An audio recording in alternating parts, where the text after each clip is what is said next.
Hello, welcome back to my channel. In today's video, I am going to be reading and ranking the nominees in the 2021 Goodreads Choice Awards in the category of romance. Now, if you are not new to my channel, it should come as no surprise that I'm doing this video yet again. This will be my third year reading and reviewing all of the books that are nominated for the Goodreads Choice Awards. This year I'm doing it a little bit differently though. In prior years, I have just read the top 10 finalists for the Goodreads Choice Awards. This year I am going to be reading and reviewing all 20 of the nominees and telling you which I believe should be finalists and then which ultimately should be the winner, and then we're going to compare who the actual winner was, who the actual finalists were. But before that, I thought I could kind of discuss how I feel about this year's Goodreads Choice Awards, and then I will get into talking about all of the books. I will say this year has been quite different than prior years. We have no write-ins for this particular Goodreads Choice Awards. We get 20 nominees at the beginning, voted down to 10 finalists, voted down to 1 winner. Now, I like this format. I feel like it makes a little bit more sense rather than having 10 nominees bloated to 20 after the write-ins and then back down to 10 again. I think having just 2 rounds makes more sense. Though I will say I was a little irritated that there weren't any write-ins because I feel like the opportunity to have more indie romances on this list was definitely lacking. There was only 1 indie romance on this entire list, and I'm always disappointed in that as an indie romance lover. So that's one thing that I didn't totally love about this year's Choice Awards, but there were 2 things that I did actually enjoy. The first thing that I really enjoyed is that there were no true sequels on this list. In prior years, we've always had like the 19th book in a series as a nominee, and this time I think we only have 1 book that is not the first book in a series, which is a book that actually can be read as a standalone. So if you wanted to read all of the finalists, like I do, you don't have to have read other books prior to be able to understand the book that's nominated. And the other thing that I really like about the Goodreads Choice Awards this year really doesn't have anything to do with the format, but it has to do with the quality, at least what I think is the quality of the nominees. I have read 15 of the 20 nominees, which has genuinely never happened before. In past years, I've only picked up the 10 finalists, and even then, I have not read such a high proportion of the books before the video even starts. But this year, I actually have read 15 of the 20 books, which feels really good, and I feel like tends to mean that this is a more representative sample of the romances that came out in the past year. Which is not to say that I've read every romance that comes out, but I feel like I've read quite a large variety of the releases this year, so I am happy to see that a lot of the books that I read and loved are on this list. So those are kind of my thoughts on the Goodreads Choice Awards this year. I will say that my opinion does not apply to other categories in the Choice Awards, but for romance, I feel like the nominees were really good, pretty fair, and despite lacking indie romances, I'm fairly happy with our selection. So let's go ahead and get into the reading and ranking. I will be sitting down right here to tell you about the 15 books that I have read, and then the 5 that I have not, I have vlogged, and I will throw in those clips as we go. First up, we have The Road Trip by Beth O'Leary. I know they say save the best for last, but what about saving the worst for first? Because I am going to be DNFing The Road Trip by Beth O'Leary. This shouldn't come as any surprise to anyone who has watched any of my Goodreads videos before. I've been forced to read a Beth O'Leary book for each of these 3 videos, and I feel like they get progressively worse. So I feel like it's not surprising that I didn't like this and that I'm not going to be continuing it. I do think this is the first one that I've DNF'd by her though, so they really have been getting worse. The Road Trip is about Addie and Dylan. I had not gotten to the actual road trip component of the story. They end up in a car crash together. 2 separate cars, they end up colliding, and now they're going to have to go on a road trip together to get to this wedding that they were both going to anyway. And a bunch of their friends are there as well, and so they're all kind of having to pile in this car and go together. And then we are immediately given flashbacks to Addie and Dylan's relationship. In the present day, they're broken up. In the past, they have this fling, and we're getting kind of backstory into that. I think my issue is that it's not a true second chance romance, or it's not a traditional second chance romance. For me, a second chance romance is only effective if the reasons keeping the 2 people apart were not really something that they did themselves. This story, we have Dylan, and I think he is the reason that they broke up. I think he did something shitty. I don't think he cheated on her or anything, but there has been allusion to the fact that perhaps there was some sort of toxicity in their relationship, and I just don't know how this story could ever turn out in a way that I like if the relationship was toxic and didn't work the first time. Now, when I say a second chance romance, I really mean that 2 people, when they were first together, didn't even necessarily get together, or they were together for 1 night. That's an acceptable, oh, okay, now they get a second chance. But if the first relationship that y'all had together didn't work out, because the relationship didn't work out, y'all were together for a certain length of time, and it did not work out, I don't want to see the second chance. I don't want to see it. On top of that, the writing was just not really my favorite. I just don't really gel with Beth O'Leary's writing. The Flatshare was fine. I cannot remember last year's title, but it was less fine, but not horrible. This one, I don't understand. And it's so long. It's like unnecessarily long. The audiobooks, I think over 12 hours long. For what reason, I couldn't possibly guess. I'm not going to rant about this book anymore. For me, this is a DNF. And if I were to read it and rate it, I would not be surprised if this was either a 1 or a 2-star read. Since this is the first book, I don't really have anywhere to place this except as number 1, but we all know this is not going to be the lasting ranking of the road trip. Next up, we have Second First Impressions by Sally Thorne. This book is about Ruthie, who not only works in a retirement community, but she also acts and dresses like one of the residents. In typical uptight heroine fashion, Ruthie is brought out of her tortoise shell, pun intended because saving tortoises is part of this book, by Teddy, who is tattooed and doesn't take life too seriously. For some reason, he's got a cardigan and glasses with chains kink, and he thinks Ruthie is the bee's knees. And the story is about the two of them learning from each other. This might be the most bizarre book on this list, and it's made even stranger by the fact that Sally Thorne is the author who penned The Hating Game. I shouldn't be surprised since her second title was such a dud for me, but I was holding out hope that this third book would be the redemption that I needed. Unfortunately, that was not the case. This book was certainly not bad, but I feel like it lacked the charm that I know Sally Thorne is capable of writing. There were definitely good pieces here, and there were a few cute scenes, but the painfully meek heroine and fuckboy trope is one that I feel like has been done to death and done much better than it was done here in this book. 3 stars. And for now, this book is the front runner, but again, let's be honest, it will not be staying here for long. Next up, we have The Heart Principle by Helen Huang. Now, as a lot of you probably already know, I have a very complicated relationship with this book. On the one hand, I feel like this is a deeply, deeply personal story that really needed to be told, but on the other hand, I feel like it kind of failed as a romance. This book is about Kwan, who is a character that we learn about in the first book in this series. Wow, now that I'm thinking about it, this is actually another book on this list that is a part of a series, but can be read as a standalone. I digress. This book is about Kwan and Anna. Kwan is someone we learned about in prior books. Anna is a new character. Kwan is dealing with a recent cancer diagnosis that is kind of bringing down his joyful and playful personality. Anna is a violinist who is struggling with anxiety and a sense of imposter syndrome after a video of her playing the violin went viral. The story is about Anna and Kwan as they grapple with life's difficulties and also kind of deal with their relationship. They have gone on a series of semi-failed dates due to Anna's really, really strong anxiety, but Kwan is just so drawn to Anna that he's willing to overlook the fact that she kind of like runs away from him after their first date, and they continue to go on these like semi-failed dates and end up falling for each other in the process. I really appreciated the message that the story had, and I also really appreciated the look at mental health, especially as it relates to the hardships of caretaking, but I was also unfortunately viscerally angry as I was reading this book, seeing how Anna was treated, seeing how she didn't necessarily stand up for herself, and also having to see Kwan become a character that I didn't enjoy just so that he could be a good match for Anna. I wanted someone to match Kwan's energy instead of him having to bring down his happiness to kind of meet Anna. And I'm not saying that like he became downtrodden as the story went on, I just feel like at the beginning of the story he was a completely different character than we had come to know before. I've said it before in other videos, but I think as a story this was super fantastic, but as a romance it just really fell flat for me. So for me this kind of is a middle of the road read, and it was 3 stars, which breaks my heart since the other 2 books in the series were 5 stars. As it stands, this book is going to be at the head of this list for now, but again, it is certainly not going to stay there. Next up, we have an equally depressing and much less charming entry on this list, Life's Too Short by Abby Jimenez. This is another case of where the fuck is the calm in rom-com? And you might reply with, Chandler, obviously this is a very serious book, it's not marketed as a rom-com, to which I would reply, it's in the first fucking sentence of the synopsis, and I was cheated. This book is about Vanessa, who, like many millennials with disposable income, is super into travel. She makes a living off of travel vlogs, and because her mother and sister died before the age of 30, Vanessa thinks she'll probably go before 30 as well, so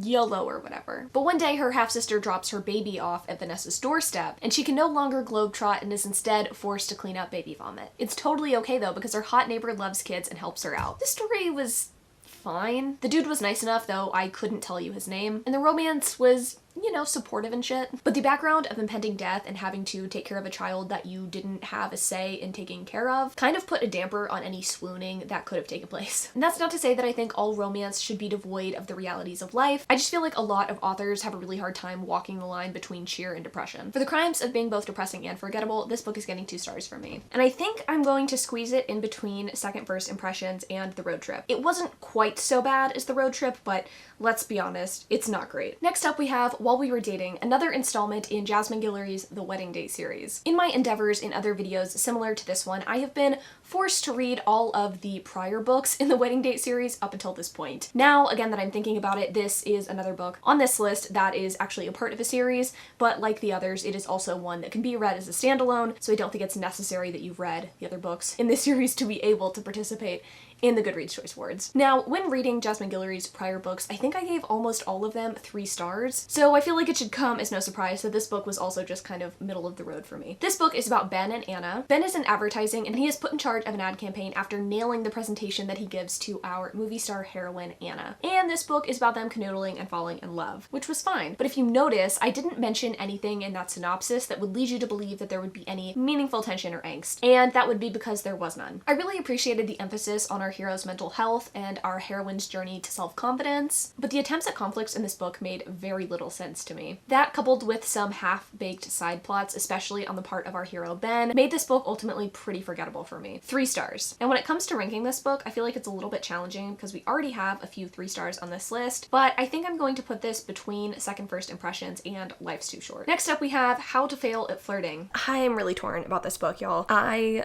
am enjoying it. I think the banter and the chemistry between our hero and heroine is off the charts. Easily some of the best chemistry that I've read in any of these books all year, so I am delighted to be reading it. However, everybody has their preference when it comes to content and stories and what they're cool and not cool with, and there is a lot of abuse that is depicted in this story. Not current, like not with our hero and heroine, but an ex-boyfriend who was abusive, and we get flashbacks to that. I don't think that there is a hard and fast rule on whether or not those things should be or can be depicted in romance. I think that's obviously up to the discretion of the author, and I know a lot of people don't mind that and find it very realistic. And again, like, I am not debating the merits of having that sort of content in romances. However, I do tend to steer clear of reading them, and I don't need to justify why. I think that whatever reason that you have or don't have for reading books with certain triggers is absolutely valid, and I think that's what I'm struggling with right now. I certainly, again, like, love the hero and heroine of this story. Our main character, Naya, is a college professor, and she is having a bit of a hard time because she's trying to get to tenure status, but there's a new dean at this university, and he might be cutting funding for the program that she is currently teaching in. So she's dealing with that, and then she's also trying to kind of get back on the horse when it comes to dating after being in this abusive relationship. And the guy that she meets at the bar, Jake, is so charming. I think he's just visiting wherever this book is set, and, you know, Naya is a little bit, like, she's kind of struggling to date, right? Like, she gets so drunk the first night that they kind of spend together and ends up getting really sick instead of having a sexual encounter with this guy, but he is so respectful and so sweet. Like, she used a fake name the first time they were together. He doesn't think that that's weird. Like, he's just a really great guy. Like I said, I so appreciate that, but I'm torn, like I said, because I don't personally like reading books that have domestic abuse in them.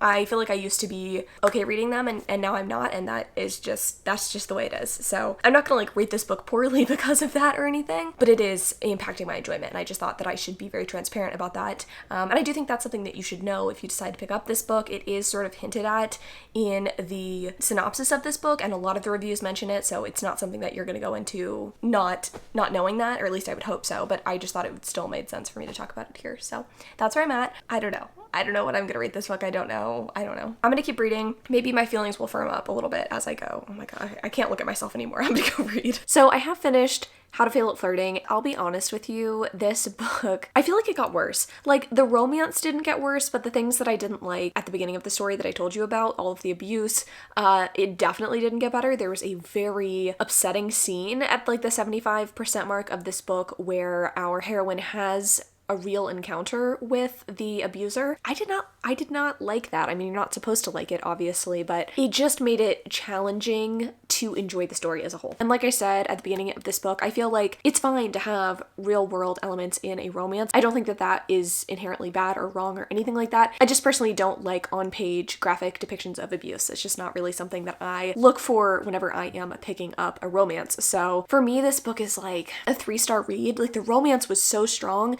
but the the other elements of this book really pulled it down for me. And unfortunately, this is just not a book that I want to think about anymore or ever again, to be honest. Like, after I'm done talking about this book, I will just put it in the back of my mind and pretend that I didn't read it. That being said, I would read other books by this author in the future. She's really good at banter and really good at crafting a romance, but I would want something a little bit lighter. So 3 stars. Since this book is another 3-star read, again, it's sort of challenging to know exactly where to place it. So whenever I have a couple of books that have the same star rating, I sort of go off of how I felt in terms of enjoyment when reading. And even among 3-star reads, there is differentiators there. And I think for me, this one is going to be at the bottom of my 3-star reads and will be ranked between While We Were Dating and Life's Too Short. Next up, we have The Soulmate Equation by Christina Lauren. And I think this might be one of my most surprising romances of the year. It's been so long since I've enjoyed a book by this author duo. I had honestly all but given up hope that they could produce another 5-star read, but this one really proved me wrong. This book is about single mom and statistician Jess, who gets roped into signing up for a new startup's dating app. This app promises that with a swab of DNA, they can predict compatibility with other members on the app. Once Jess spits on a swab or whatever, she finds out she is the highest match the app has ever seen, and she is actually matching with the app's founder, River. Since this is really good for publicity, Jess and River team up to get a mutual beneficial relationship out of this.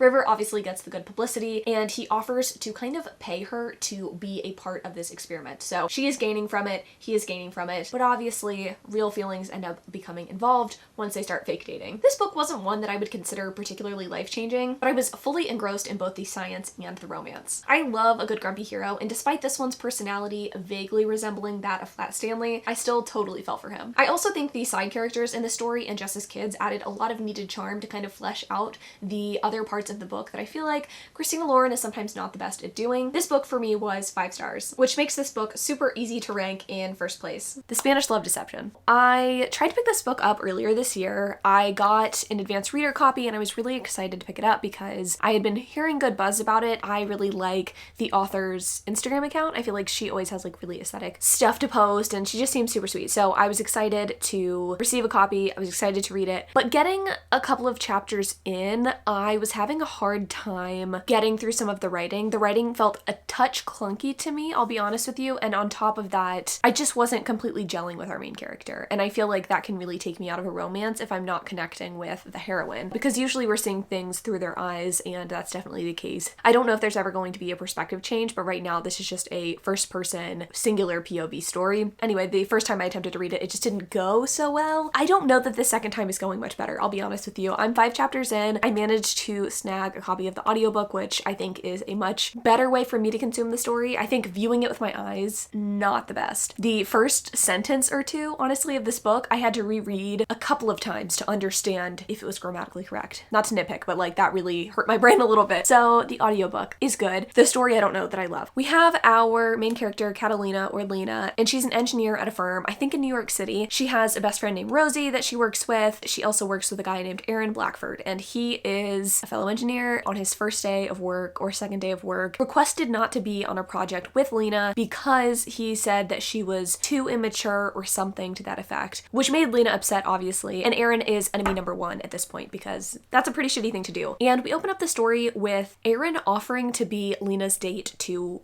her sister's wedding, and we're all kind of like, interesting, why is he doing this? That's the first scene. It's him proposing to her that he should go to the wedding with her, and she rambles on in her head about how she couldn't believe that he could possibly ask her, and we're like, okay, like what's the big deal? Later on we find out that he was pretty shitty to her and requested not to be on a project with her, and before even we find that out, we have this delightful workplace harassment sort of thing going on. It's like a team meeting, and someone suggests that Lena should be in charge of this party and or social gathering because she's the woman and she should be able to kind of throw something together, even though that's not in her job description. She's an engineer, and this rightfully upsets her. There is some name calling going on. The guy who suggested that Lena be in charge of the party planning calls her sweetie, and no one speaks up except for Aaron at the very end. Here's the deal. Here's really what I'm feeling right now. There's enemies to lovers, and then there is egregious faults, and I'm kind of feeling like Aaron is on the egregious fault side. I think there's going to be some sort of redemption of him, and or we're going to find out later that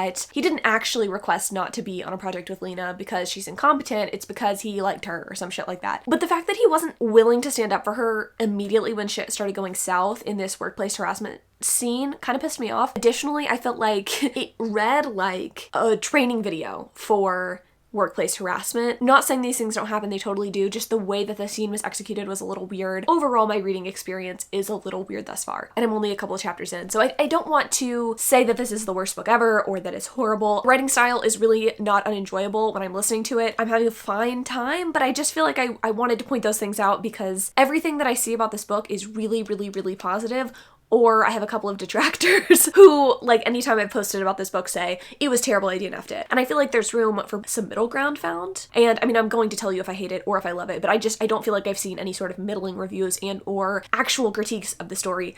And I want to bring that to you. Hope that wasn't too rambly. Hopefully I was able to get my point across. I'll update you again at 50%. Hopefully things have gotten better and I'm just like so in love with Erin. Am I going to say anything of value in this 50% update? No. I don't know. I can't tell if it is just my depression-based apathy or if I'm just not vibing with this book. It's not terrible or anything. Like, looking at it objectively, looking at it on the surface of the components and the tropes that it has, it seems like everything that I should like, but I'm just not really loving it. I think the biggest thing for me is something I mentioned previously. It's just the maturity or lack thereof of Lena. She's so obtuse, and I get that that's part of the story, but I feel like other stories do it a little bit better, like The Hating Game, for instance. I feel like the reveal that Josh was really into Lucy was impactful because you didn't really see it coming. In this book, you see it coming the entire time. The reveal hasn't even happened, which makes sense because we're 50% into a slow burn romance, but I just feel like it's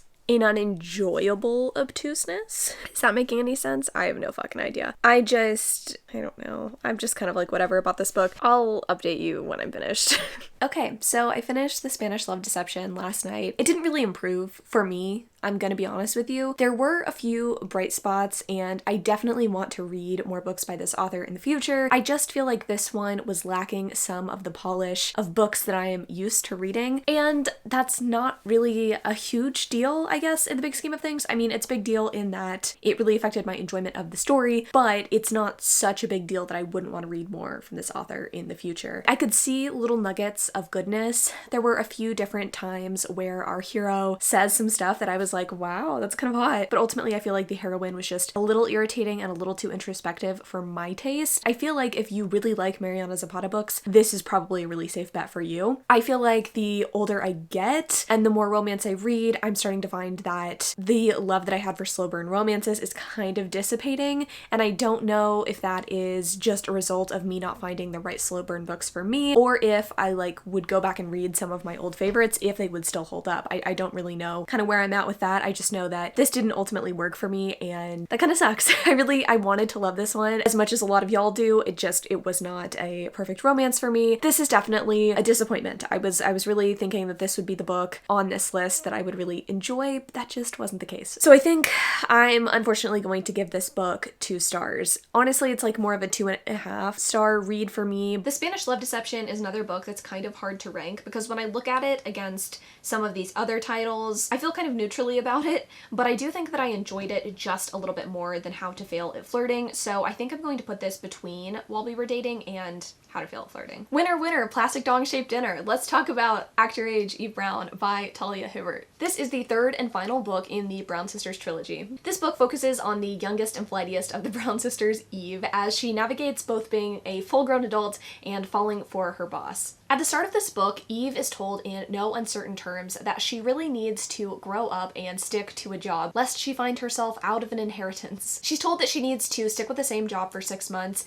and after a series of wild events, Eve ends up becoming a chef at a bed and breakfast, working with the not-so-charming Jacob. Jacob runs a really tight ship, and he is at odds with Eve's fanciful ways. But as romance heroes and heroines are wont to do, they end up falling into each other's arms and falling into each other's beds. And it was an absolute delight start to finish. Talia Hibbert's writing does everything that I need it to do. It makes me laugh out loud, swoon like a bitch, and also blush to high heavens. I'm really sad that this is going to be the last book in the series, but I am really excited to see what Talia comes up with next. This book was 5 stars, and it goes at the top of the fucking list. 30% into Neon Gods, and it's not going great. I don't think I'm surprised. I don't think you should be surprised, because the 5 books that I am picking up for this video that I have not already read, I didn't really have interest in reading, or I previously tried to pick it up and it didn't really work. This one is in the camp of I tried to read it earlier this year and I didn't like it then and I still don't like it now. This retelling, this Hades and Persephone retelling, is different than some of the other ones that I've attempted to read over the years. I feel like this is kind of a trendy thing this year, and so I was going to make a video reading some Hades and Persephone retellings. When I started this one, I decided I didn't like it, and then I just scrapped the video altogether. The mythology here is that the Greek gods in the pantheon who are like in charge, they're not actually like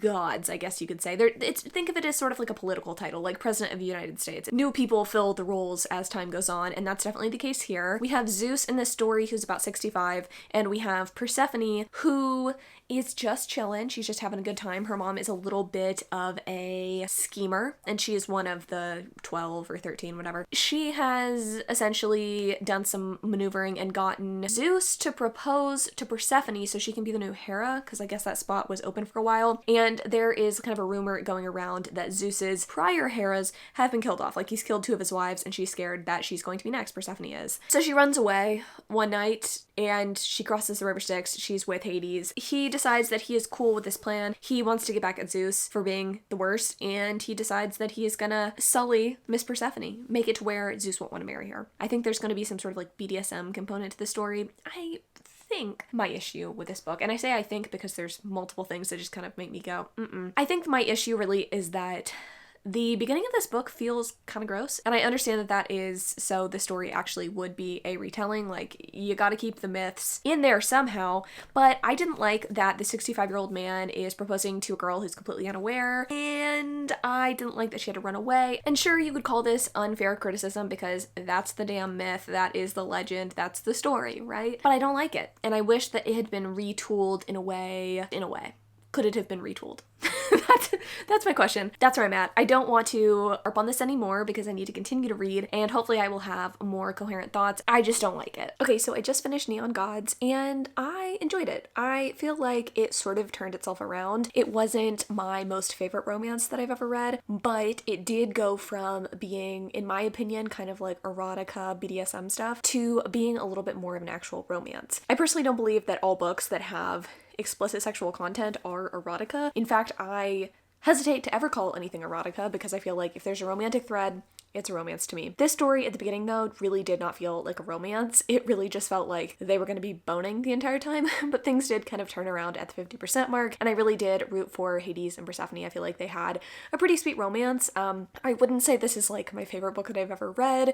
It's not one that I'm going to be thinking about after this, and I'm certainly not going to finish the series, but I feel like it did a good job at what it set out to do, and I could see how people could enjoy this retelling. I will say, I don't know if retellings are for me. I feel like this book sort of told me, hey, you might just not be into these things. I feel like I've yet to read any sort of like Greek myth retelling or fairy tale retelling that I've really been into, so I feel like this just kind of cemented that for me. But it certainly wasn't a terrible book. I think if I were to rate this, it would be like 2.5 or 3 stars. Like, it was fine, but it just isn't anything special. So that's my thought on it. If you want to pick it up, pick it up. If you have no interest in it or you've been on the fence about it, I would say maybe skip it. Neon Gods is another one that is, again, kind of hard to rank since it was just kind of mediocre to me. So again, going off of enjoyment and just going off of its merits alone, I think I'm going to put this between How to Fail at Flirting and Life's Too Short. I was kind of on the fence. I was sort of considering putting this before How to Fail at Flirting, but despite me not liking that book quite as much and not having as good of a time reading it, I feel like it does say something perhaps a little bit more important than Hades and Persephone BDSM smut. So this is where Neon Gods is going to rest. Alright, get ready for me to not shut the fuck up because I'm going to talk about my favorite romance of the entire year. It Happened One Summer by Tessa Bailey. This book is about Piper, who is loosely based on Alexis Rose from Schitt's Creek. She's a vapid Instagram personality with a heart of gold who has been unceremoniously dumped by her boyfriend and kind of told in no uncertain terms that she is vapid, and this is something that Piper has never really had to face before. After Piper sort of sits with this roast for a little bit, she decides that she's going to act out, and she does this by breaking into a hotel pool with a bunch of her friends and unfortunately being arrested by the police. Since Piper is privileged, she obviously doesn't end up having any true legal repercussions for what she's done. She does get sent sent to her dead father's hometown by her stepfather, who is refusing to pay for Piper's lavish lifestyle anymore. And surprisingly, Piper does incredibly well in her new setting after some adjustment. She is aided and assisted by her really level-headed younger sister, and also our super sexy and hot crab fisherman Brendan. To me, there's just nothing better than a vapid girl and the big strong man that she ends up falling for. This book just really scratched an itch that I didn't know that I had. But the thought of a man indulging every part of me and spending fat stacks on expensive jeans because he gets me, I'm a sucker for it. I'm not ashamed to say it. It also doesn't hurt that Tessa writes some of the raunchiest sex scenes I've ever read, traditionally published or otherwise. 5 You Complete Me stars. This one's going to the tippy top of the list, and I'm pretty sure that is where she's gonna stay. Let's talk about the whole boob in the mouth in the room.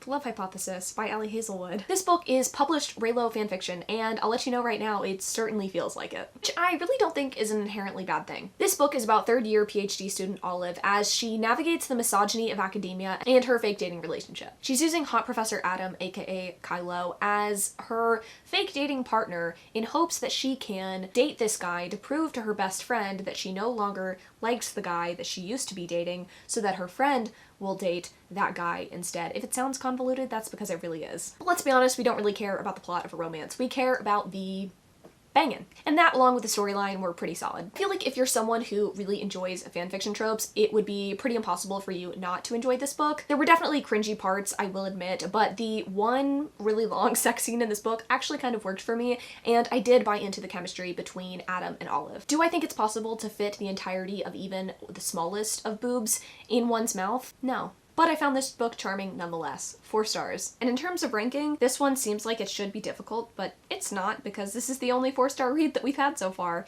It's gonna go right after The Soulmate Equation and right before The Heart Principle. If The Soulmate Equation was a delightful surprise, this book is a Halloween Town jack-o'-lantern-sized well of disappointment. The Ex Hex by Erin Sterling. I feel like it was promised a steamy second chance romance between witches, set on a backdrop of small town goodness, but it obviously did not deliver. I got about 100 pages into this book that I physically owned before I chucked it in the fucking bucket. This book was so the opposite of charming as to be off-putting. Neither the hero or the heroine's motivations made much sense to me, and any interactions they had between each other, I didn't so much cringe as physically want to set the book down. Nothing about the storyline to me was interesting or coherent beyond the opening prologue to this book, where we get to see our heroine kind of lamenting her life in a bathtub. After that, everything just sort of went downhill, and I did not care to finish this book.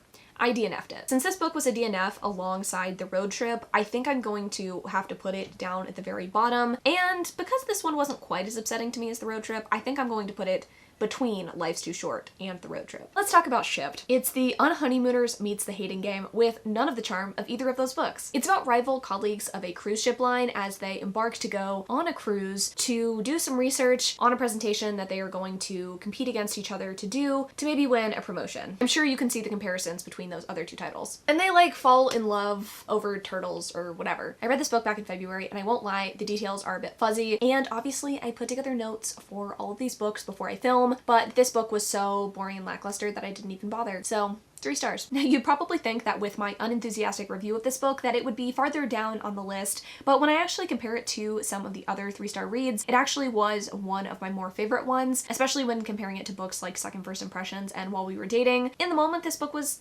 fairly okay. It's just not something that I think I'm going to remember for years to come. I kept telling myself I wouldn't DNF another book for this video because there's no books in series on this list, and it just sounded nice to be able to complete everything, but unfortunately the Charm Offensive is just not really working for me. I don't think that it is a bad book, and from all accounts from my Goodreads friends, this really worked for them and was a really fantastic romance. However, the beginning 10% of this book just didn't work for me, and that's okay. This had very strong anxiety and OCD rep, and just the way that it was written, it hit a little bit too close to home for me, and I just didn't really feel like it was a good idea to trigger myself to read this book. I don't think I've had that experience before, but yeah, not really one that I want to continue on with, so that is the main reason I'm not gonna finish this book, and I think that's perfectly fine. I think you gotta do what's right for you when it comes to your reading experience. This is a story that is about 2 men, one of which I think thinks he's straight. He is going to be the next bachelor, and his handler slash producer is the one that I believe he falls in love with. And I also just don't know if that personally would have worked for me. I don't think there's anything wrong with books that talk about exploring your sexuality. I just tend to not really like coming out stories. Definitely a personal preference thing. I think you, again, get to pick what you like to read and don't like to read. I just personally prefer books with out and proud characters. That's kind of where I'm at. Sorry that I couldn't finish this book, but if you are interested in a gay bachelorette sort of thing, I think that this could be a very good book for you. I just feel like I read something similar when I read One to Watch last year, and I think like reading one of those stories is enough. I also read the one by Julie Murphy that has a similar plot. I think I'm just kind of over the whole reality TV show thing. I don't watch any of those franchises, so I think that might be part of it. But I think that's enough. I'm gonna talk about the rest of these books in my comfy chair. The Charm Offensive is another of the DNFs, but I feel like this one actually had the most promise in comparison to the Ex Hex and the Road Trip, so I feel pretty comfortable putting this between Life's Too Short and the Ex Hex. You know, it's just a book that didn't work for me, but that doesn't mean that it's inherently a not good book, unlike the Ex Hex and the Road Trip, which I do think were inherently ungood. Let's talk about the Emily Henry in the Room, as if I have not talked about this book in depth, at length, in multiple videos up until this point. People we meet on vacation. This book is about Poppy and Alex. They have had a friendship since their college days. They end up meeting on the way home from college one day, because I guess they're from the same state. It has sort of a When Harry Met Sally vibe to it. I want to say that's one of the comps of this book. And they continue this friendship even post-grad. Poppy works for, I want to say, some sort of like travel publication, and as a result she gets to go on trips pretty much all throughout her year. In the summers though, she ends up coaxing Alex to go along with her on trips, and this is kind of how they rekindle and keep their friendship alive. Until one fateful summer 2 years ago, when something happened and Poppy and Alex decide that they are no longer going to go on trips together. But Poppy misses her best friend Alex, and she hits him up 2 years later and is like, hey, I really miss you. Can we please go on one final hurrah sort of trip? And if it doesn't work, if we can't rekindle our friendship again, then we can just kind of go our separate ways. To which Alex agrees, and obviously on the trip they end up boning and having a really good time. This book honestly was a delight start to finish, and it had that angst and juicy tension that I personally really like and honestly require of my romances. This book to me is just seriously great, and I wouldn't be surprised if this ends up in the top 10 finalists, so I'm giving this book 5 stars. When it comes to ranking this book amongst my other 5-star reads, I feel like I'm going to place this between Act Your Age Eve Brown and The Soulmate Equation by Christina Lauren. It was a really solid read, but Act Your Age Eve Brown and It Happened One Summer are just all-time favorites for me at this point, and I just can't see People We Meet on Vacation rising to that rank. I mean, it's great, don't get me wrong, but to me it's not like an all-time favorite yet. How a book manages to have such an interesting premise and yet fails to deliver a hot romance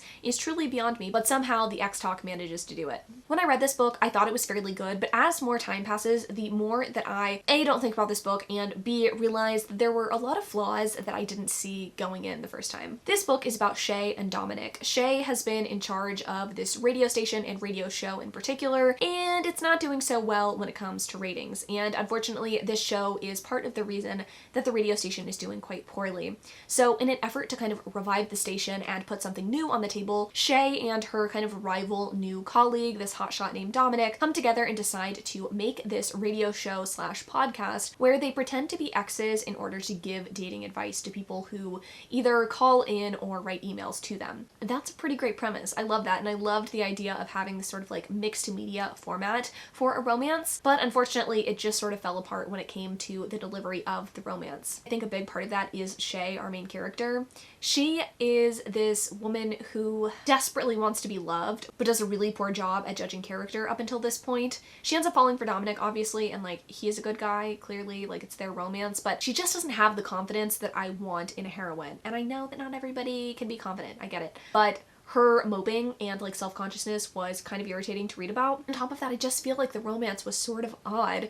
You would assume that it would sort of take place maybe in the radio station, around the radio station, but the setting for most of the romantic scenes is this getaway that they're forced to go on to be able to prove that they have enough chemistry to be good exes on the radio show. I don't know, it was very strange, and it was a jarring change from all of the kind of setting that we'd had up until that point. I thought that I would say the setting of a book was jarring, but in this case it certainly was. All that to say, this book was really lacking for me in a lot of different regards, and even the cute ending was just not enough to save it for me, so this book was just 3 stars, which again leaves me in sort of a challenging spot when I have to rank this book. But this one, I mean, I say that I enjoy it less the more I think about it, which is true, but looking at it against the other 3-star reads, it definitely is above most of them. So I think I'm gonna put this one between Shipped and Second First Impressions. I certainly liked it more than Second First Impressions, While We Were Dating, and The Spanish Love Deception. Also, How to Fail at Flirting. I guess all of those are technically 3-star reads, so yeah, I feel pretty confident about where this one is ranked. Okay, let's talk about a wild card, one that I initially read on recommendation of some of my subscribers. A book that I'd never heard about but that completely charmed me, 7 Days in June by Tia Williams. This story is about Ava and Shane. Ava and Shane have this sort of shared history where they spent 7 days together in June quite a few years ago, and they end up having this chance encounter in the city again and sort of rekindling this romance. It's told in dual timelines. We do get to see Ava and Shane in the past and also in the present as they sort of navigate both the hardships of life and their relationship. And wow, this book worked for me. I do really love a good dual timeline romance, and this one so delivered on the angst and the tension. I feel like the chemistry between our two main characters was absolutely undeniable, and there were so many charming moments along the way, especially when it comes to Ava's kid. I really loved her character, and I feel like she had such a part in getting these two characters together. I also really love the kind of non-traditional plot of this book. There is a point where our two main characters are separated, and I was sort of worried that we wouldn't have a happily ever after that is sort of required of books in the romance genre, but I did find the ending of this book supremely satisfying, and I loved getting to see the two main characters really work on themselves so that they could be better partners to each other. So this book was fantastic. I gave it 5 stars. And when it comes to ranking this book, it's a real tough one for me, and I think this might be controversial, but I'm going to put it in between Actor Age Eve Brown and People We Meet on Vacation. As much as I loved Emily Henry's book, there's just something so unique about 7 Days in June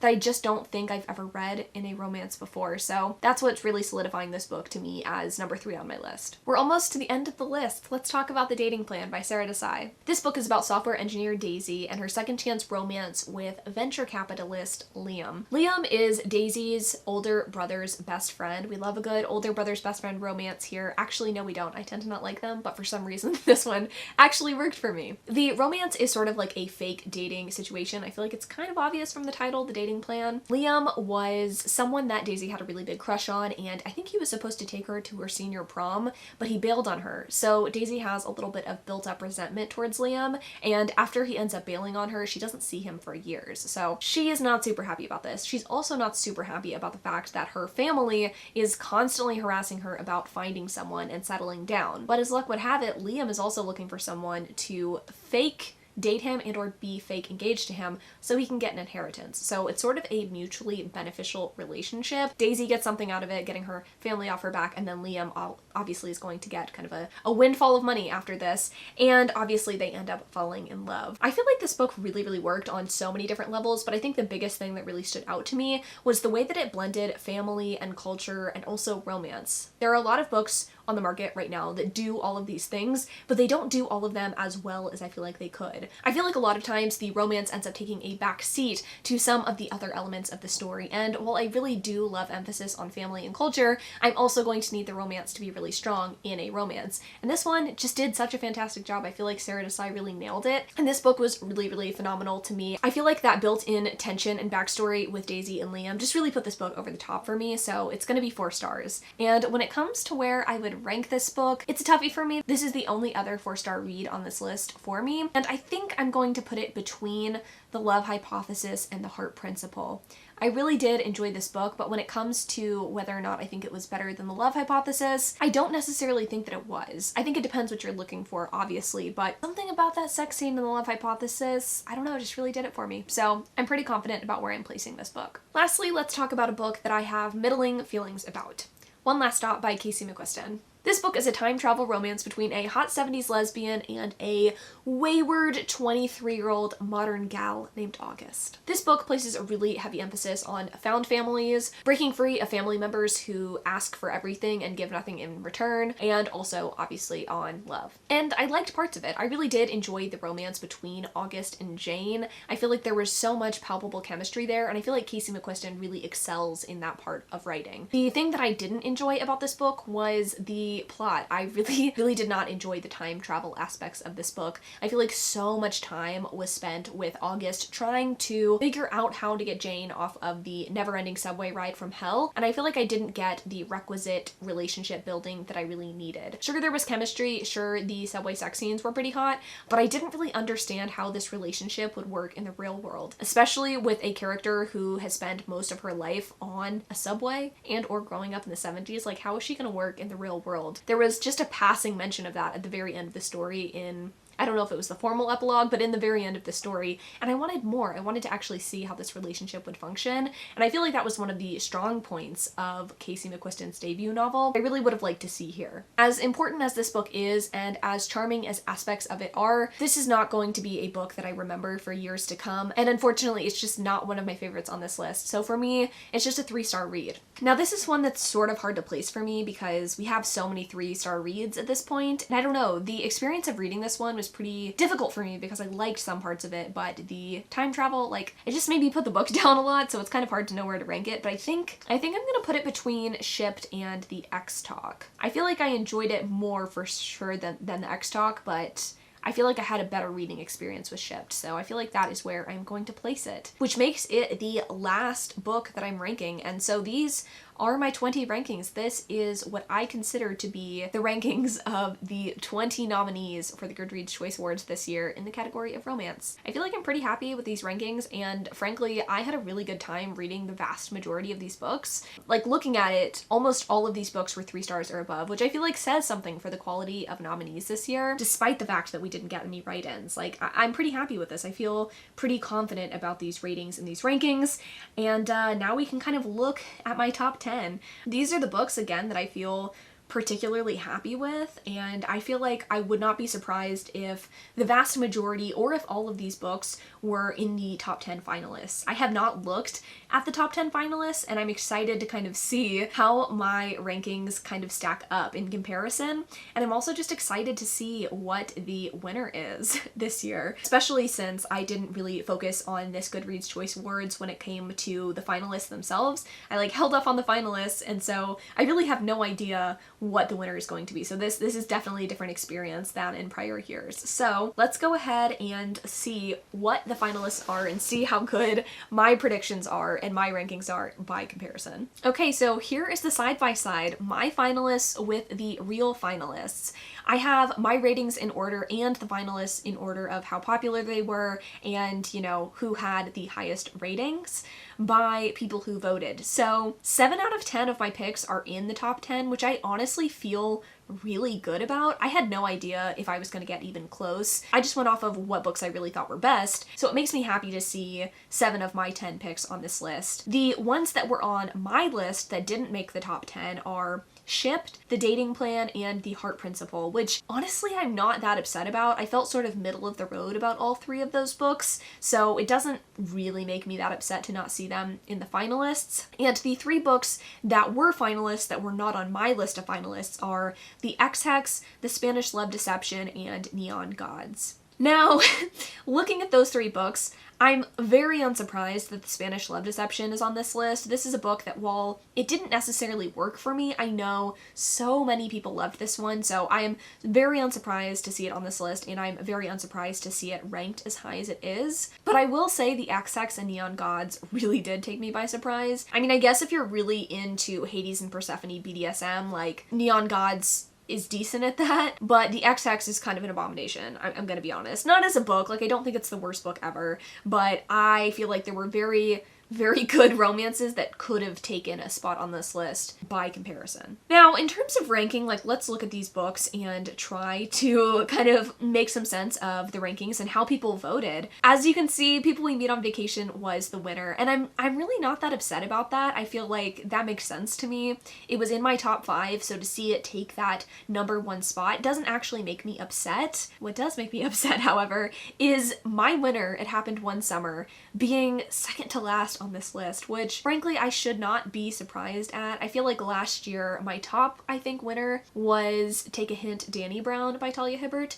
and I want to say it was one of the last books on the list. I think it was in the 8th place spot or something, and I was pretty upset about it. And I'll be honest with you, I think that having It Happened One Summer this low on the list is sort of a crime, but you know, we're gonna move past it. I think sort of a similar thing here is 7 Days in June, but that one sort of makes sense to me because it was a book that I had never heard of, and I feel like a lot of people just don't know of this story. I'm hoping by drawing attention to this book in this video and 2 others that I'm going to be filming soon, that it will get the attention that I feel like it deserves, but I can't say that I'm super surprised that it is lower on this list than it deserves to be. But overall, the other rankings are both unsurprising and not upsetting to me at all. I'm really not upset with the finalists. I feel like this is overall a fairly decent representation of the state of romance in 2021. Do I wish more indies had been on this list? Yes, I will not shut up about that. I feel like it's important to note, but it is exciting to see Spanish Love Deception getting the love that I feel like it deserves given how many people enjoyed it. We do want to see good indies on this list, and we do want to see them